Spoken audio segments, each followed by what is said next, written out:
Move this chair out of the way because it just feels awkward to me. All right, hi guys. How's everybody doing? My name's Dan Pillars, and I make art. This body of work represents about 4 decades worth of art making.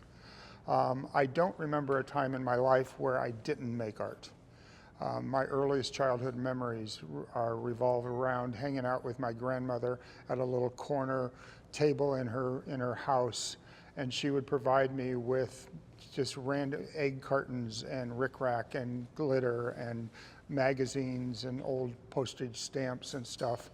And she encouraged me to what she used to always say, to make something from nothing. And that set the groundwork for me to create these. This body of work, particularly the ones that sort of look like vitrines or cases, those are made almost 100% from recycled and salvaged materials. I don't find the cases or buy the cases as they are. Those are actually all created from random materials. I'm always on the lookout for stuff. As I'm driving down the street, if I drive by a dumpster and I see an old table leg sticking out of the top of it, I'm not above pulling over and jumping in the dumpster and pulling it out. It's hard for me to pass by a free box on the corner without looking in to see what's there. I do have a benefactor who I don't know who it is. Every 6 or 8 months leaves a box of stuff on my front porch. And whoever it is knows me, knows my work, and is always spot on. I don't want to know who that person is. I hope I never walk in and say, "Oh, there you are," because it's a great mystery to me. My work, this body of work tells the story of my life. I see this as a visual memoir. I work from a very personal standpoint. My work really sort of started developing a voice back in the early 80s as I was coming out as a gay man. I needed to sort of have a place to put my, to sort of experiment with my newfound identity and try to find a voice that I wasn't able to verbalize, but I could do it through art. And then shortly after that, I was faced with the AIDS epidemic. And I found that creating art through that traumatic time was a real lifesaver. And it also allowed me to put my feelings and emotions down in a place that where I didn't have to hold on to it, and it didn't where I could allowed me to move forward. So I believe that art is something that should have an opinion. That opinion can be, isn't this a beautiful sunset? It can be, isn't this a tragic life? It can be, man, I really love this person. But it can be whatever it is. And it tells a story of the artist. I don't believe that an artist can actually truly create without leaving a little bit of their soul on the canvas or in the body of work. That's where the essence of the art and what people feel, that's where it comes from. A one-legged man once told me that art should ask as many questions as does one shoe found in the middle of the road. And I think that really sort of sums up how I sort of approach making art. I think that art should ask as many questions as it does give answers. And I also believe that art is truly in the eye of the beholder. That when you look at a piece of art, you're bringing your own life experiences, you're bringing your own visions, your own opinions, And when you look at it, you interpret that piece of art based on your own personal beliefs and what you've experienced. It may be quite different than what the artist actually intended when they created the piece, but it's not a wrong answer. Because art is one of those things that is to be viewed and to be interpreted by the viewer. You know, back when I was in school, everyone wanted me to read Shakespeare. And I personally refused to read Shakespeare. Instead, I watched it, because Shakespeare is a play. It was intended to be viewed. It wasn't intended to be read. It's not a book. It's intended to be viewed. So I watched it instead. That was a little unconventional approach to it, but I still took in the material. I felt the material as it happened in real life. And I watched it through movies and stuff, but to me that made more sense, because that's how the end product was meant to be viewed. So this body of work spans, like I said, about 4 decades. I have just been making for 4 decades. And what I want to do is sort of open up to some questions, and so we can sort of do the talk sort of based on some of your questions. If you hadn't seen the show before, I encourage you to take a minute and look around. We're going to continue talking, but look around and see what there are. Look around at it with questions in mind. If you already have, and you do have some questions in mind, I'd like to open it up for that. Yes? What's your most recent work in here? My most recent work in this show is actually one that's in the case over here behind you. It's the one with the feather that's suspended in between 2 pieces of glass. That piece was an interesting piece in that I had it was kind of done in the opposite of what I normally did. I have had the material to build the surroundings for it, and I knew that I wanted to do a feather, and I was looking at doing an etching for a feather, and I kept playing with various different etching. I was experimenting with different images. And in the middle of doing that, I'd been doing it all day, and my husband was off at the beach, and he came home and he says, "I got you something," and it was the feather. And I said, "That's what I've been looking for all day." And it was exactly what I was actually, so it was one of those. But usually, for me, the process is there's multiple aspects to it, but the artifact that's contained within these speak to me. They tell a story that isn't necessarily directly related to the artifact, but it triggers something. I dream my work in detail, and I have really vivid dreams. I dream my work. Often I'll sit down and go to my studio or wake up and do a quick sketch of whatever that dream was. To sort of trigger memories. But for me, the title comes first. It's opposite of what a lot of people do, but for me, the title comes first. So as you're looking at these pieces, pay attention to the title, because that is the core to what my thoughts were when I was putting them together. Yes? What is your oldest piece here? My oldest piece here is the drawing here of the male nude, the backside of the male nude. That was done with Prisma-colored pencils. I did that in 1981 when I was 23 years old. So that's the oldest of the work that is here. Interestingly enough, that piece is here because my mom asked it to be. When I told her what I was doing, that I was going to be doing sort of retrospective, she said, "Oh, you're going to do you are going to put that piece of the man's back in there." I go, "Oh, Mom, you're telling me something about yourself." So, okay, yes. What is your process for etching glass? With etching glass, I use an acid etch. It's called an etching cream. And I take contact paper, that contact paper that you use for shelving, you know. I put it directly on the glass. I create the image usually on with my computer in Photoshop and do some breaking down and working with that. I then print that out.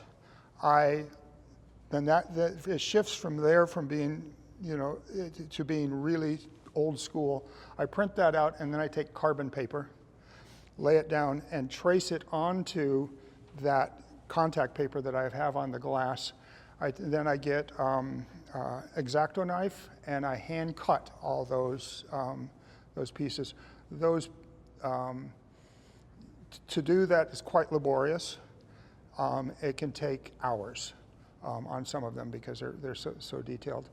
And then once that's cut out, it creates a stencil, and I can just sort of brush on the etching cream, let it set for a few minutes, and rinse it off. So, yeah. How do you, just a follow-up to that question, the pieces that are where the shadow creates the image that you can see, and the actual etching is a little more obscure, that's amazing to me, how you can create something that's sort of more abstract or fuzzy, and then it becomes very sharp when it's reflected onto a wall surface. So the question was about the pieces that have the shadows and how I accomplish that. That was a discovery that came about totally accidentally. I had done another piece that's not in this show, that I had some etched glass that was on the bottom side of a table that was meant to be presented as sort of a whisper, sort of this subliminal message where it was something that was almost invisible to the eye.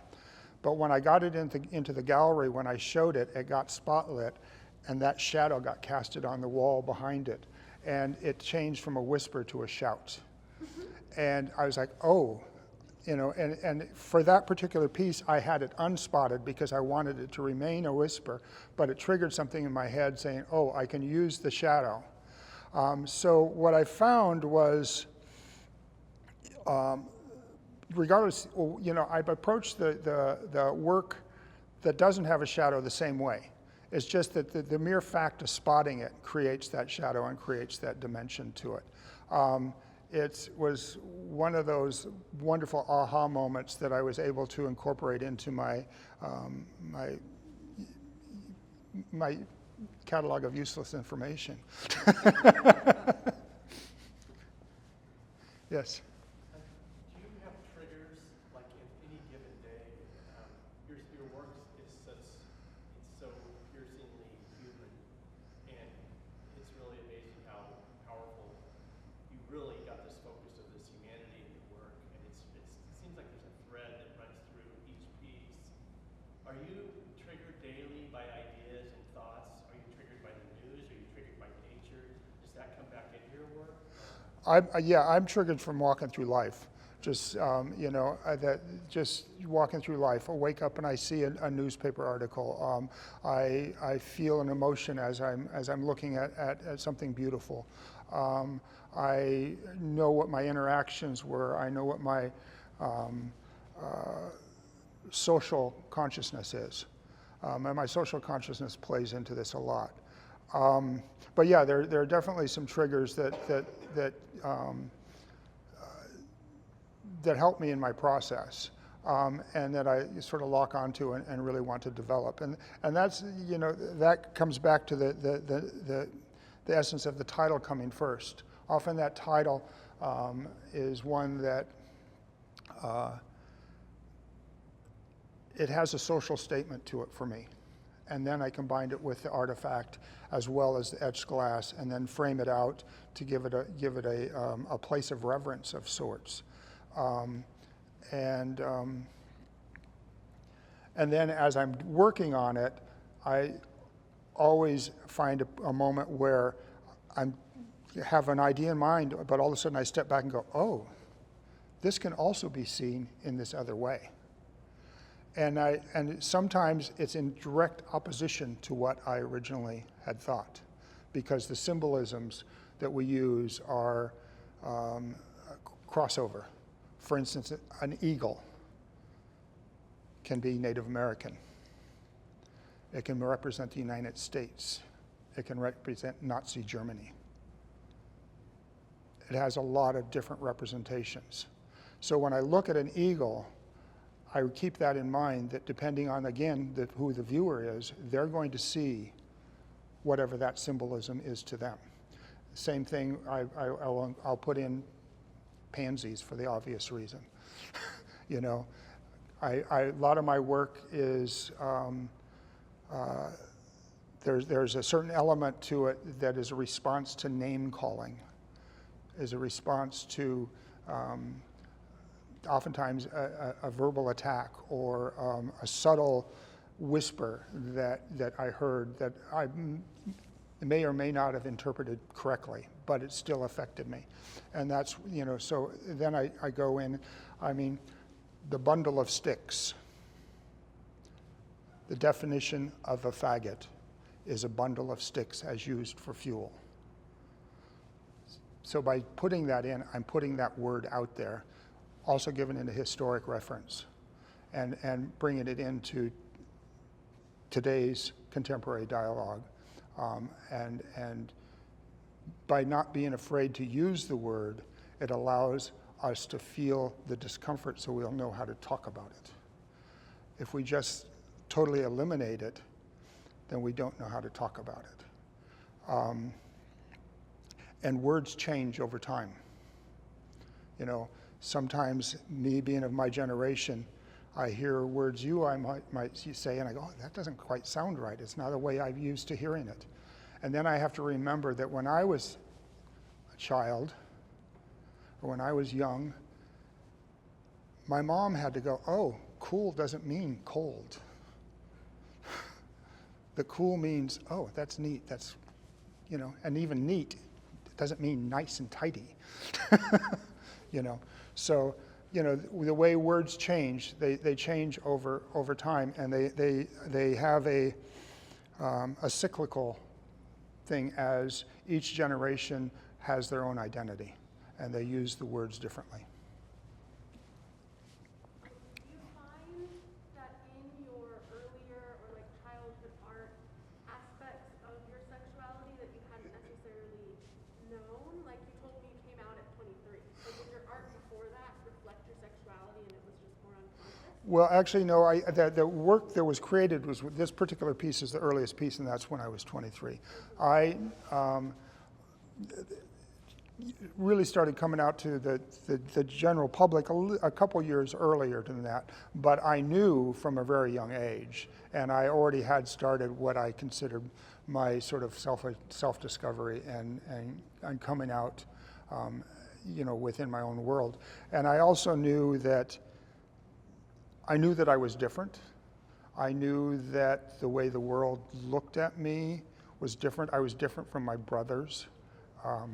I had a, you know, I just knew that, you know, there were aspects that I was just like, yeah, I don't think the same way the rest of these guys do, you know, and it took me a little bit. But then, you know, one of the things when in the subject of coming out, you know, when I first came out to my parents, they had a difficult time with it, and it took several years to sort of work through that. But years later, as I was having a conversation with my mom, she said, you know, when you came out to us, that began our coming out process. We all of a sudden were faced with the reality that you were identifying with who you are.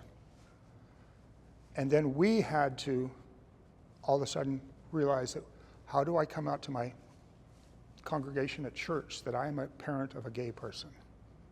How do I come out to work? How do I come out to the neighbors? That began their coming out process. And that was a big aha moment for me, because prior to that, I was sort of like going, why don't you just get it? And the reality is they do get it. They just didn't quite know how to go about it. The same way each one of us, as we discovered aspects of our lives that we have to, come to terms with, that we don't know it until we know it. So, yes. I'll start it with a statement that might sound a little word salady, and then there's a question after that. I think I see a lot of like the issue of containment and safety in that, and it's not the typical way of like you have this precious object and you're going to contain it for its safety, but I feel like it's keeping us safe from them instead in a lot of instances. I'm just curious how you came to like the idea of the containment of these. Well, the sort of notion of putting things within cabinets, I guess, started in my consciousness. Started with a piece against the wall back here where things got put into frames.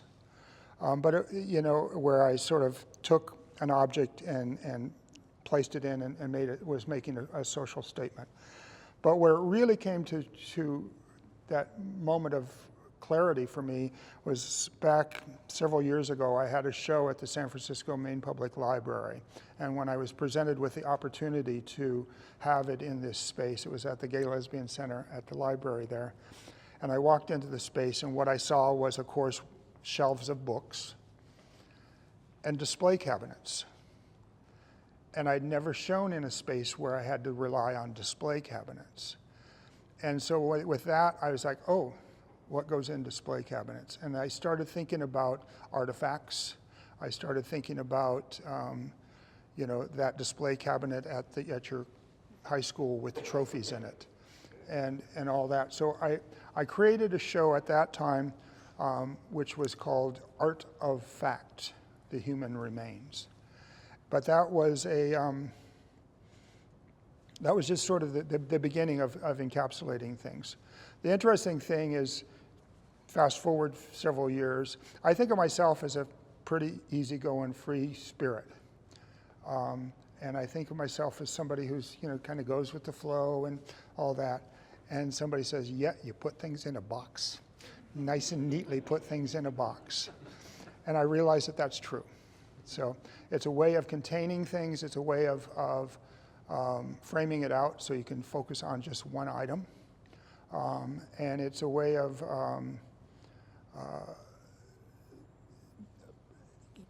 I think that your notion of is this protecting us, that it does give you a little bit of separation from it. So, yeah. Dan, you talked about the title or the words that accompany a piece as being the root, what you come up with first. How does it feel when you realize, oh, these words go with that artifact? That must be awesome. Okay, so for those who might not have heard, the question was in regards to the title. What does it feel like when all of a sudden those words go with an artifact? And they usually happen pretty simultaneously. When the artifact triggers the title, or the title, is to the artifact. For instance, this one with the blue dress. When I saw that, I picked it up and I said, "Oh, when I was a little boy, I used to have a doll that I played with." And so immediately I knew that the title of that was "When I Was a Boy, I Liked to Play with Dolls." Although when you look at that, without seeing the title, you will think it's called Sissy Boy, because that's the text in the wood that's around the base. But so the title and the text are all part of the equation. Yes. Practically, where do you store all this stuff when it's not on display? Well, right now my house has room to breathe. It gets stored in my studio is in my basement. It basically occupies the entire space. In the past, my husband has referred to it as the landfill. But things get stored away in my house in every nook and cranny that I can find, and it's as you can see, it's sizable stuff, so it fills up. The nice thing is right now with all of this here, I have a show coming up in a couple months at Guardino Gallery, and it's freed up me space so that I can actually have room to create, which is really nice. So. Yes. Sorry, another practical consideration. How do you transport it safely? So I discovered the miracle of painter's tape when it comes to moving glass. Glass is very fragile. What helps create a nice, to keep it from breaking, is simply take an X of painter's tape and tape it across each glass surface. And that adds a stability to the glass, so it's less likely going to, break with shattering and that sort of thing.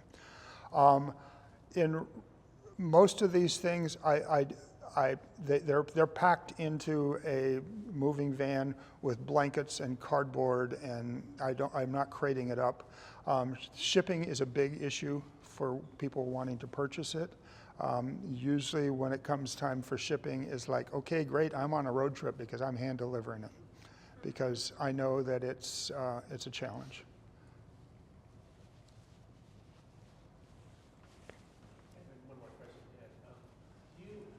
It's really strange that they kind of cross a paradigm of painting and sculpture. For some weird reason, I don't consider you a sculptor, but these are very sculptural. I mean, and I mean that in a positive way. I don't mean they almost fit into another platform.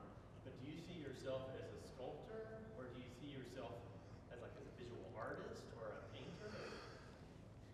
Or do you think about that? I mean, are you just kind of, is it a blending or? Well, I describe myself as a bricolaire, or my work as bricolage, which is the term bricolage is a French term that means to create using random materials while puttering about. And that was when I saw that definition of that word, I said there's nothing that describes what I do more accurately. My degree is in sculpture, so I guess there's that formal training as a sculptor, but when I was in school, I was doing what many of you do in sculpture. I was creating molds and working with clay and working with various different materials like that, more traditional sort of sculpture. But I see these as sculptural. I also keep in mind really sort of the palette of it, so there's that painterly notion of the colors and how they interact with each other. I see each individual piece of raw material as not only as the shape but also the color that they originally came from, and how they play with the works. So, yes?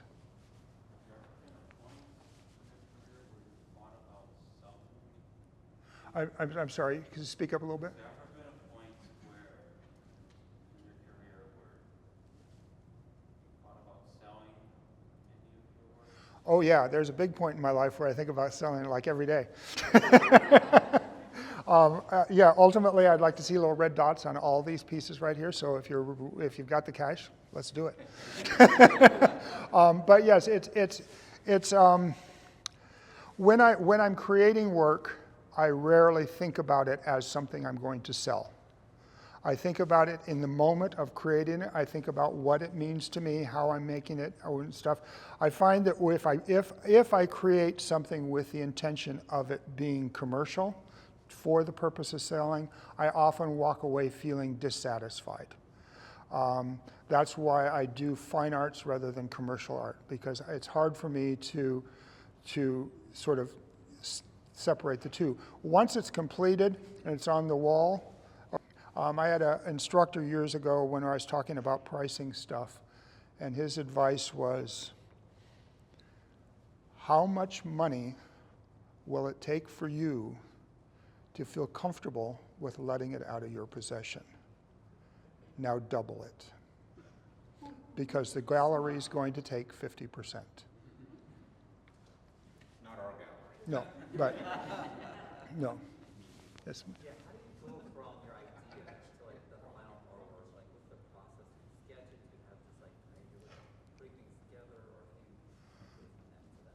So he asked how I go about the idea or how I might process, a little more sort of basic process oriented. It's got multiple phases to it. I'm always, there's what I refer to as my hunter-gatherer mode, and that's while I'm out wandering around, and this is a constant where I'm looking for raw materials. And those raw materials can come in the form of an old chair abandoned on the side of the road, which I'll take home and totally deconstruct and just break it down to its elements so it's no longer a chair. Once I get these raw materials, they're all sitting around in my studio waiting to be recognized for what they are and then I go, that's when the artifact and the title come in and my dreams, the dreams are a big part of it because it's amazing what triggers in my dreams as far as, I will get the old lunchbox. It reminds me of my dad. I'll dream about my dad. I'll dream about all the people I knew that were like my dad, that were the laborers that went out there and worked every day and carried a lunchbox like that every day. And I will then, sort of look at it in sort of the honor of the bigger spectrum as the honor of labor in itself, the backbone of America, the laborer. So each one has its own sort of thing. Sometimes it's a real spontaneous thing where I'll be wanting to work on one project, and there's a little thing off to the side of it's like, oh, look, a sparkly over here, and there it goes, and it happens really quickly. But there's always a period of time where I get the concept, I know what it's going to look like, I dream about it, but in the process, in my studio, I have a bunch of little flat boxes that I'm sorting through. It's like, this goes with that. This paper doll goes with this piece of wood for whatever reason, and I'll start placing them together. So with the notion of that I know that I'm going to be assembling them together eventually. So then I get all the ingredients pushed together, and then I start to build it. But again, my dreams, I know what it's going to look like before it's finished. So you don't do a preliminary sketch that's in your head, you actually just start building this thing? I will sometimes do a sketch from my dreams. I do a little rudimentary sketch, just enough to sort of trigger memories. A lot of times there'll be words, saying, brass, finial or whatever that will trigger something in my memory. But I don't do a lot of sketching, no. Dan, when I look at your work, I get a sense of time capsule, but also a sense of thinner light Mm-hmm. way of presenting the work. It's referencing to depth or something. I don't know whether you have thought. Well, when I've looked at my work, oftentimes people will say, I've never seen anything quite like it. And that's been my reality as well. And when I've looked for something like it, what I find is reliquary. A reliquary, where religious iconography is put. I'm not from that religion, so it's not part of my background. But it's the closest thing that I see. So there's a certain element of it, of this honoring, like you would honor the dead or honor the history.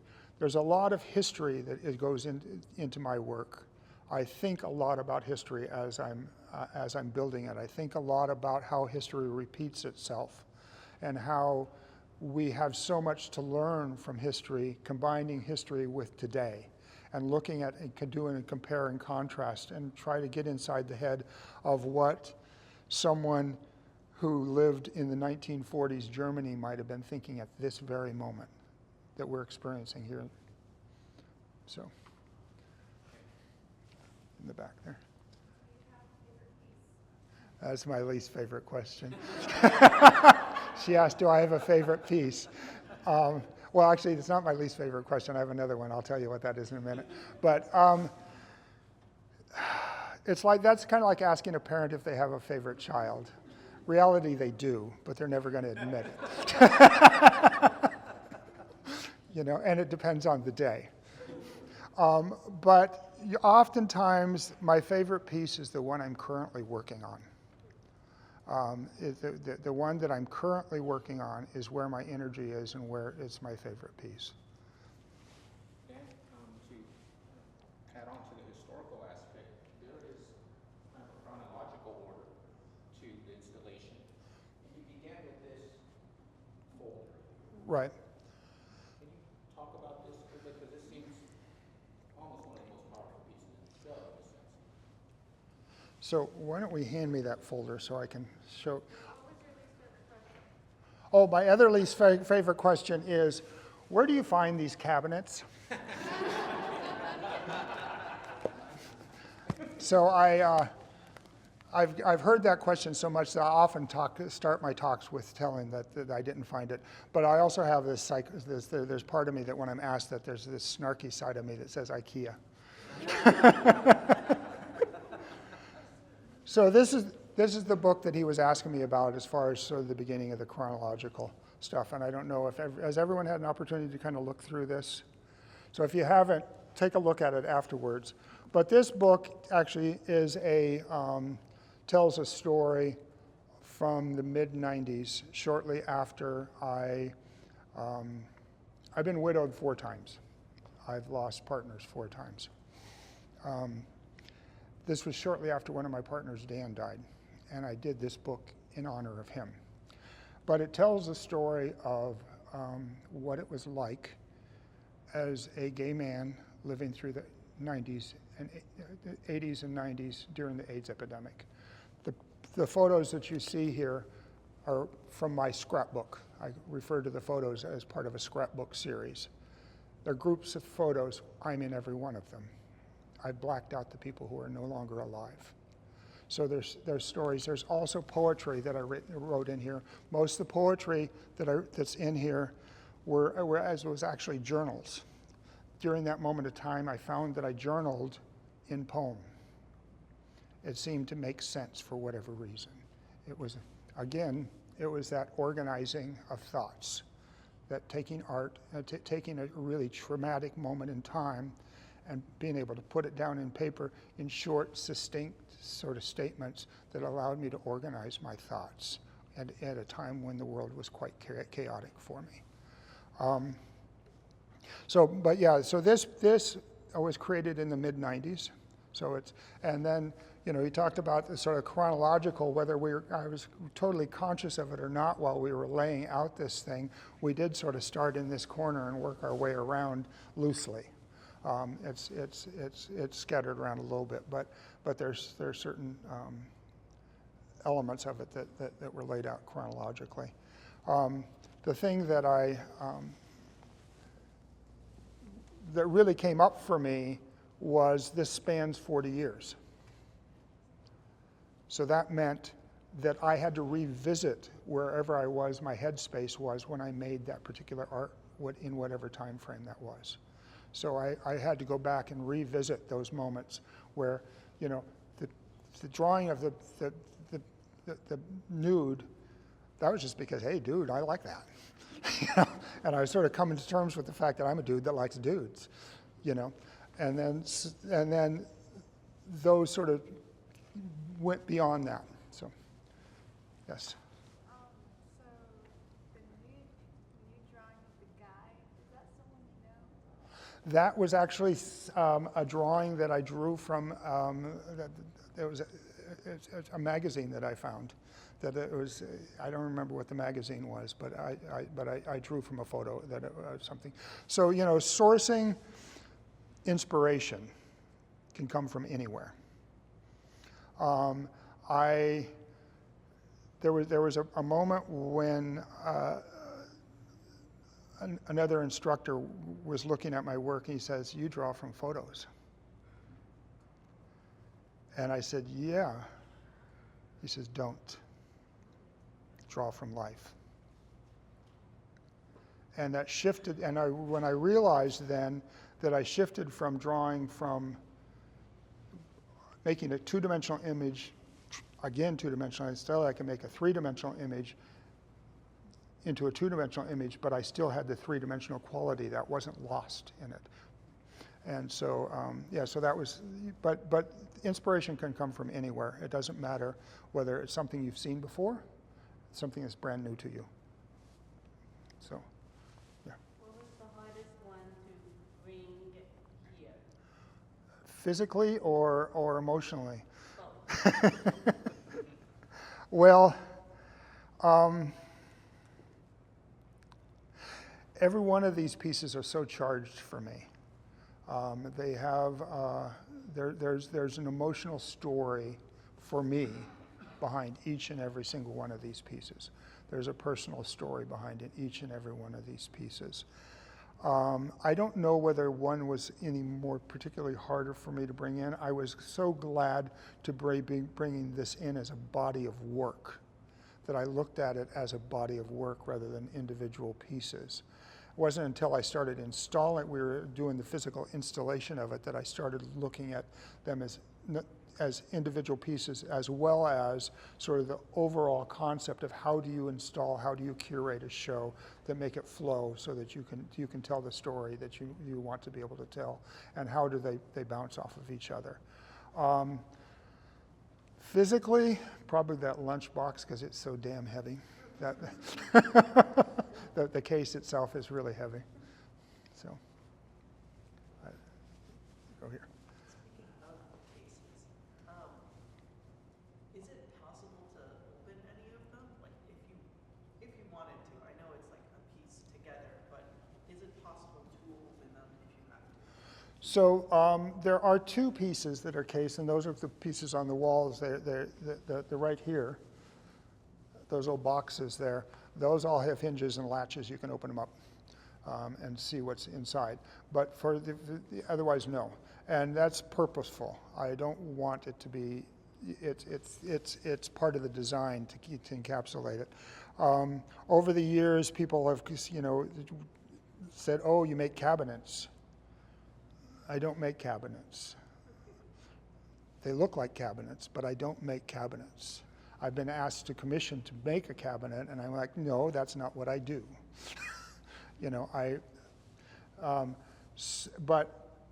Because the purpose is for the object to be stationary, to be part of, is incorporated into it. So it's not, in this particular case, it's not an interactive piece. The piece in the dark wood that's on the wall, that piece is probably the most interactive piece, because you can open it up, you can actually take that doll out. It's laid in such a way that you can actually take it out and hold it in your hands and give it a hug. So, yes. What was the most unusual spark of inspiration you ever got? The most unusual spark of inspiration.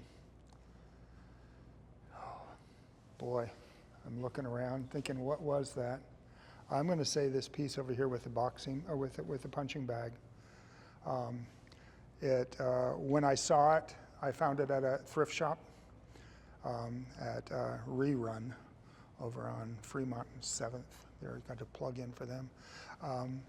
And when I first saw it, I picked it up like this, and I looked at it, and I went, oh, I know exactly what this is.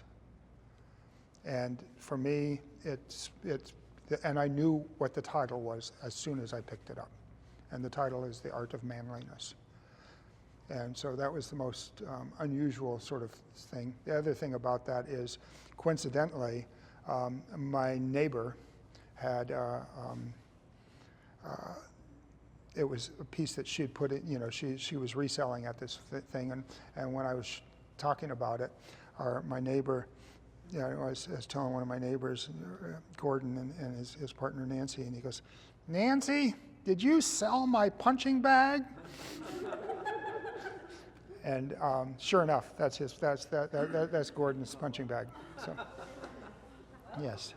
Everybody, I just want to know, it's almost 2:30, so how about maybe maximum 2 more questions? Okay, we got one here. Are there any pieces that you didn't really like at first, or like were hard to make but you grew to love them?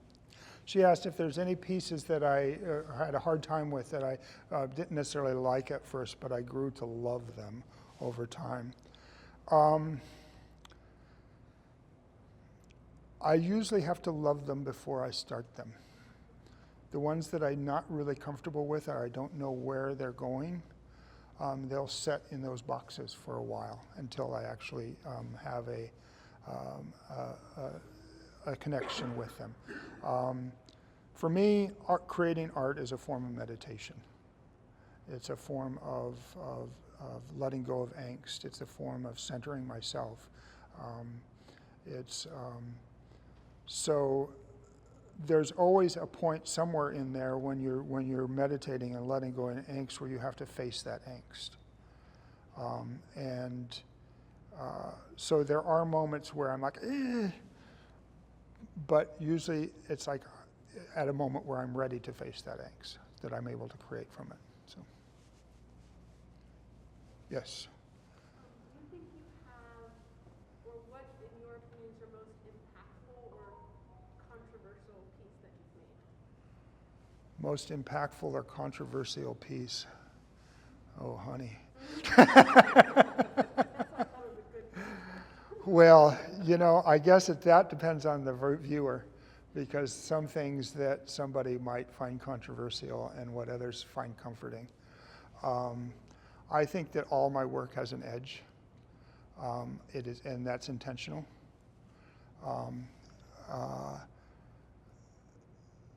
So I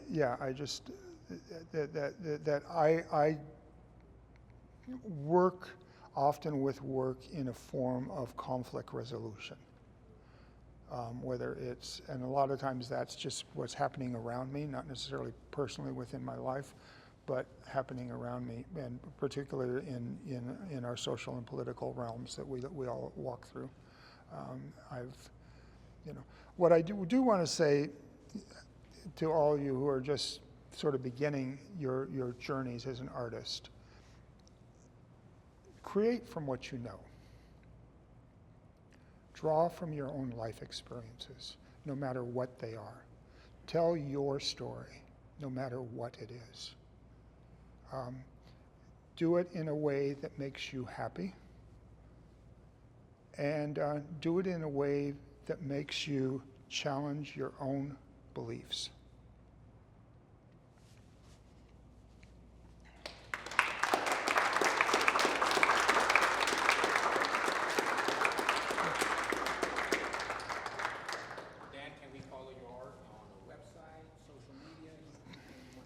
Oh yeah, you can, a few different things. I just recently was published in a local magazine called Archeologists PDX. It's a new magazine, it's only the second issue.